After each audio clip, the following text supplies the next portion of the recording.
আজি ঘৰত কোনো নাই গতিকে ৰং নাম্বাৰ এটা লগাওঁ কথা পাতো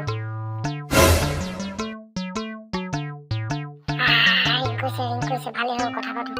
ছোৱালী হ'লেই হয় আৰু হেল্ল' এই ভালনে তোমাৰ নামটো কি এই মানে আজি ৰং নাম্বাৰ এটা লগাওঁ বুলি লগাই দিলোঁ মানে মোৰ গাৰ্লফ্ৰেণ্ড নাই যে সেইকাৰণে বোলো মই আজি ৰং নাম্বাৰ এটা লগাওঁ এই তোমাৰ এনেই বয়ফ্ৰেণ্ড চয়ফ্ৰেণ্ড আছে নেকি আকৌ তোমাৰ গাৰ্লফ্ৰেণ্ড নাই ন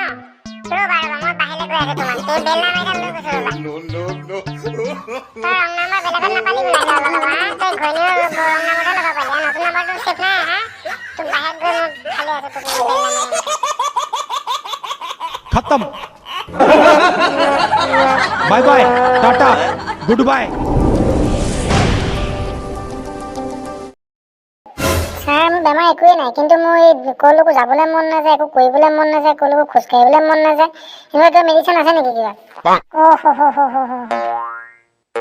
কমল কওক ছাৰ এই 27 নম্বৰ বক্সত থকা 38 নম্বৰ দৰৱটো লৈ আছোন হ'ব ছাৰ নি আছোঁ এই দৰৱটো খালে মই বাৰু একদম পূৰা চলা ফুৰা একদম ফিটিংকৈ কৰিব পাৰিম নে বাৰু একদম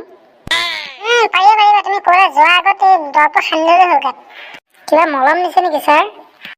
নহয় পনীয়া দৰৱ 50টামান বীজ জলকীয়া সৈতে মই পনীয়া দৰৱ পানী সৈতে মিহলাই থোৱাৰ আগত তুমি ক'বলৈ যোৱাৰ আগত গাত সানি গ'লেই হ'ল তুমি একদম